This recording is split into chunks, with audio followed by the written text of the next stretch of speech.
লাগাতার ধর্ষণের জেরে অন্তঃসত্ত্বা নাবালিকা, তার পরিচারিকা মাকে হুমকি দিয়ে তাকে দিনের পর দিন ধর্ষণ করেছে এক স্কুল শিক্ষক।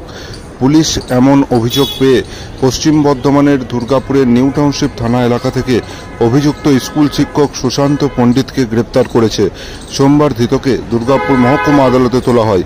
অভিযুক্তের দাবি, মিথ্যা অভিযোগ এনে তাকে ফাঁসানো হয়েছে। এটা আমি তো কোনোভাবেই বরদাস্ত করব না এই ধরনের কথাবার্তা। আর তাছাড়া সত্যি কথা বলতে গেলে আমাদের তৃণমূল কংগ্রেস মামাটি মানুষের দল। আমরা কাউকে মেরে দেবে বা কোনো বাচ্চা মেয়েকে ধর্ষণ করবে, এটা তো আমরা কোনো মতেই মেনে নেব না। কারণ আমাদের নেত্রী এই ধরনের কোনো কার্যকলাপ তিনি বরদাস্ত করেন না, মানবেন না।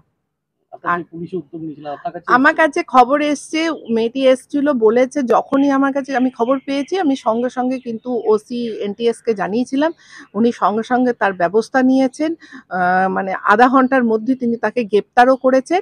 আর তিনি আমাদের পার্টির তো কেউ নন, আমি তো জানি না যে তিনি আমার পার্টির লোক, আমার পার্টির লোক নন।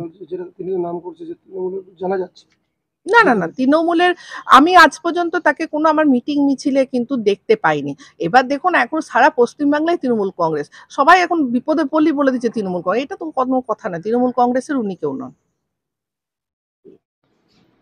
দেখুন, তৃণমূলী জমানাতে এটাই হচ্ছে। দুর্গাপুরে বিভিন্ন থানায় ঘটনা ঘটেছে, ধর্ষণের ঘটনা, শ্লীলতাহানির ঘটনা।